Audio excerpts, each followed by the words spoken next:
যুক্তরাষ্ট্রের বিরুদ্ধে তীব্র প্রতিশোধের হুঁশিয়ারি দেওয়ার পর কাতারে অবস্থিত মার্কিন সামরিক ঘাঁটি আল উদেইদের উপর সোমবার দোহার আকাশে একের পর এক বিস্ফোরণের শব্দে কেঁপে ওঠে কাতার। কিছুক্ষণের মধ্যেই ইরানের সেনাবাহিনী আনুষ্ঠানিকভাবে ঘোষণা করে তারা ধ্বংসাত্মক ও শক্তিশালী ক্ষেপণাস্ত্র হামলা চালিয়েছে যুক্তরাষ্ট্রের ঘাঁটিতে। উল্লেখ্য, আল উদেইদ হল মধ্যপ্রাচ্যের সবচেয়ে বড় মার্কিন ঘাঁটি। পারস্য উপসাগরের তীরে অবস্থিত এই ঘাঁটি থেকেই যুক্তরাষ্ট্র পরিচালনা করে তার আঞ্চলিক সামরিক অভিযান।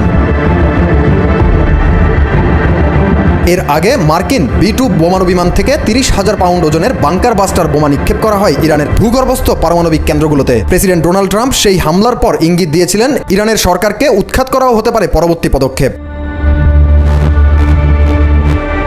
তার পাল্টা জবাব হিসেবে এই বিমান ঘাঁটিতে হামলা চালায় বলে নিশ্চিত করেছে IRGC। আল উদেইদ ঘাঁটিতে ইরানি হামলা যুক্তরাষ্ট্রের জন্য এক বড় বার্তা হয়ে উঠেছে।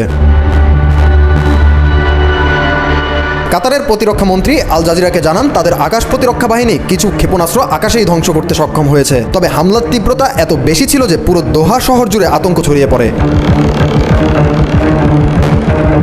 কাতারি কর্তৃপক্ষ জানায় এখন পর্যন্ত কোনো হতাহতের খবর পাওয়া যায়নি, তবে তারা এই হামলার তীব্র নিন্দা জানিয়েছে এবং প্রয়োজনে উপযুক্ত জবাব দেবে বলেও মন্তব্য করেন।